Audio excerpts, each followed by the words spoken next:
오늘 독서에 나오는 다윗의 모습을 보겠습니다. 다윗이 잘못한 게 없는데도 사울은 다윗이 자기보다 뛰어나다는 걸 알고 죽이려고 합니다. 결국 다윗은 도망을 칩니다.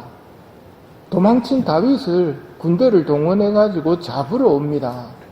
근데 오늘 다윗에게 사울을 죽일 수 있는 기회가 주어졌습니다. 부하들이 말합니다. 오늘 저는 제삿날입니다. 근데 다윗은 안 된다고 이야기합니다. 주님께서 기름 부은 사람을 손대서는 안 된다. 이게 오늘날 많이 잊혀지고 있는 가르침입니다. 기름 부어서 세우는 사람이 세 종류가 있습니다. 사제를 만들 때, 예언자를 만들 때, 임금을 만들 때 기름을 부어 세웁니다. 사무엘이 사울에게 기름을 부어서 임금을 만들었기 때문에 하느님께서 기름 부은 사람을 손대서는 안 된다. 부하들을 가르치는 이 다윗의 가르침은 오늘날 많이 들리지 않는 가르침 중에 하나입니다. 여러분, 십계명은 외우고 계십니까? 못 외우고 계신 분들은 오늘 외우십시오. 십계명은 인간이 만든 게 아니라 하느님이 인간에게 주신 인간의 길이고 하늘나라로 가는 길이고 이것이 너희가 잘 되는 길이다 하면서 주신 10가지 가르침이 십계명입니다. 사람을 미워하고 욕하면 십계명 중에 몇 계명에 해당될까요? 5계명입니다. 사람을 죽이지 말라지요. 사람을 미워하고 욕하는 게 사람 죽이는 죄에 해당됩니까? 해당됩니다. 예수님께서는 성을 내면 재판에 넘겨질 것이고 바보라고 그러면 최고의회에 넘겨질 것이고 멍청이라고 하면 불붙는 지옥에 넘겨질 거라고 말씀하십니다.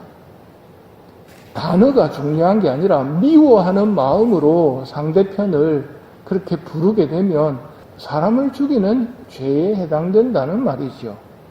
하지만 똑같은 죄를 기름 부음을 받은 사람한테 하게 되면 5계명만으로 끝나지 않고 1계명도 어기는 게 됩니다. 1. 한 분이신 하느님을 흠숭하여라. 성직자한테 그렇게 하면 하느님을 흠숭하여라는 계명도 어긴 게 된다는 말입니다. 사람뿐만이 아닙니다. 장소도 마찬가지입니다. 성당 안에서 죄를 지은 것과 성당 밖에서 죄를 지은 건 다릅니다. 성당 밖에서 죄를 지으면 그 죄만 해당되지만 성당 안에서 죄를 짓게 되면 1계명도 해당이 된다는 말입니다. 왜 성당에서 몸가짐을 조심해야 되는지 아시겠지요?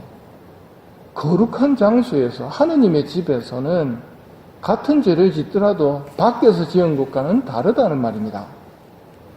성당은 하느님에 대한 경외심을 가지고 들어와야 하고 하느님 앞에 나오기에 부당하다는 걸 알고 하느님의 도움을 청하면서 들어와야 됩니다. 그게 성수를 찍어서 죄를 씻고 마귀를 쫓아버리고 들어오는 거거든요. 그리고 거룩하게 머물러야 하고 거룩하게 떠나야 합니다. 기름 부음 받은 사람이 잘못했습니다. 이유도 없이 자기를 죽이려고 합니다. 죽일 수 있는 기회가 왔는데 기름 부음 받은 사람이라고. 어쨌든 그분은 기름 부음 받은 사람이 아니냐 하면서 죽이지 않습니다. 그렇게 해서 얻게 되는 게 뭐냐면 하느님의 사랑입니다. 하느님의 사랑을 받게 됩니다. 여기에 또 한 가지 다윗이 하느님의 사랑을 받게 된 이유가 하나 있는데요. 사무엘 하권 2장에 나오는 말씀입니다. 다윗이 하느님께 여쭈어 봅니다. 유다 지방에 올라가서 어느 성읍에 자리를 잡아도 되겠습니까? 하고 여쭈어 봅니다. 하느님께서 올라가라. 올라가는 게 아니라 다윗이 다시 여쭈어 봅니다. 어디로 올라가면 좋겠습니까? 헤브론으로 올라가라.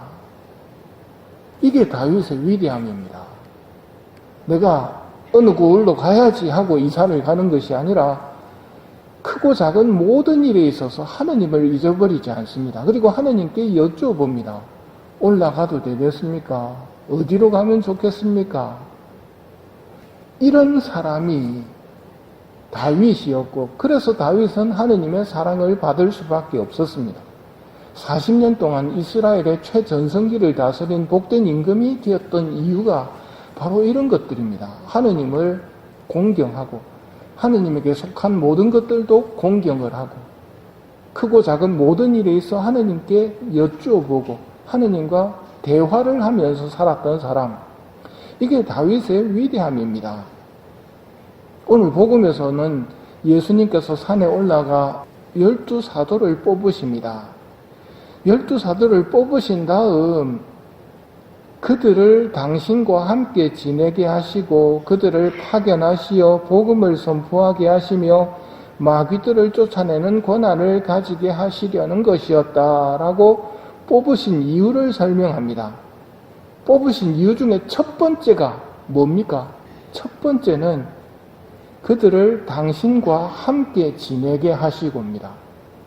이게 다윗이 크고 작은 모든 일에 있어서 하느님과 함께 지내면서 하느님에게 여쭤보는 모습입니다.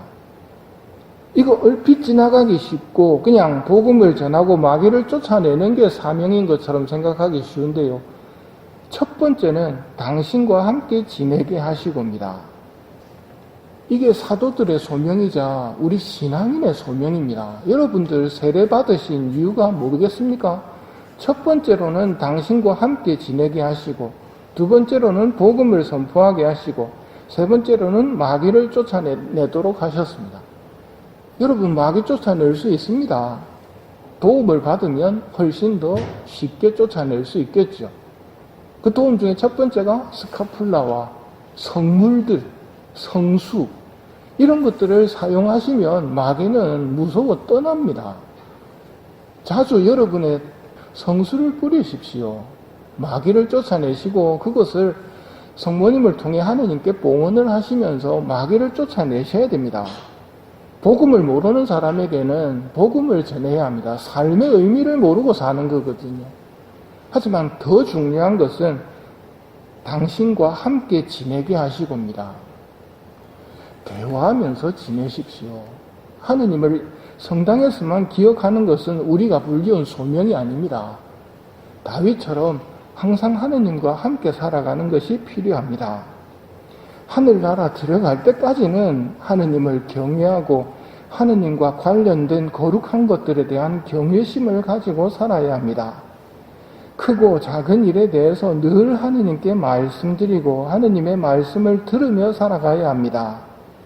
이렇게 살아갈 수 있는 은총을 청하며 이 미사를 봉헌합시다.